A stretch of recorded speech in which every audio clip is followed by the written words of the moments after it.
So, welcome to another brand new webisode. So, I'm at home in my office. It's Wednesday afternoon. I have a helicopter. I'm actually supposed to, this is one of Kyle's helicopters, and I'm supposed to hang it up from his ceiling so he can play with it in bed, apparently. So, looks like I'll be heading to the store sometime soon to buy some twine. There's a brand new book out. It's called A Safe Way in Arizona, and there is a chapter that's devoted almost entirely to myself and the John Justice Show. I've talked about this in a previous webisode because the author, when they interviewed me, had said they were writing a book about culture in Arizona, which is true. He left out the fact that he was a friend of Congresswoman Giffords and was writing a book about the January 8th shooting, which is what the book is about. So I went over to Barnes & Noble and read the chapter. $26. I wasn't going to drop $26 on it. And I was actually impressed. The guy gave me a pretty fair shake in the book. But I say that in the sense that if he hadn't given me a fair shake, he would have, in my opinion, been being disingenuous.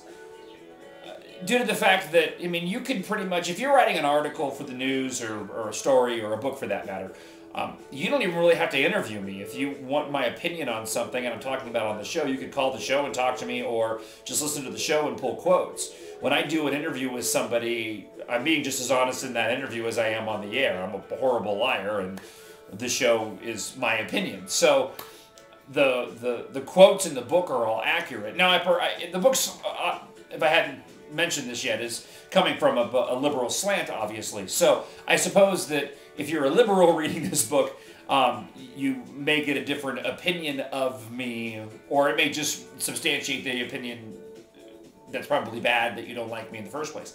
But when I read it, I went, oh, okay, this is a pretty fair assessment. You know, it really is more of just, hey, I interviewed him, here are the questions, here are the answers, here's what he looks like, he's got some gray hair, and here's what the studio looks like.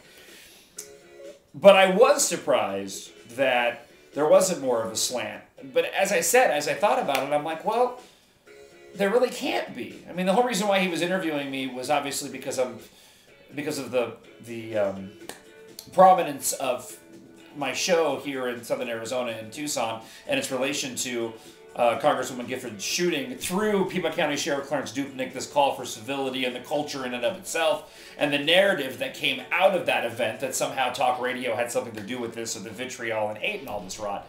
But it's funny because to me it almost substantiates what I've always claimed, that talk radio had nothing to do with January 8th, because ultimately it kind of sticks out in the book like it doesn't, I mean, like it doesn't belong. Except for the fact that I happen to live here and be a talk show host in Tucson, where this horrible event took place and people tried to make some kind of connection when there wasn't one. Let me put it this way. It's like people getting upset there's a gun show taking place the same weekend as the anniversary of January 8th. Okay?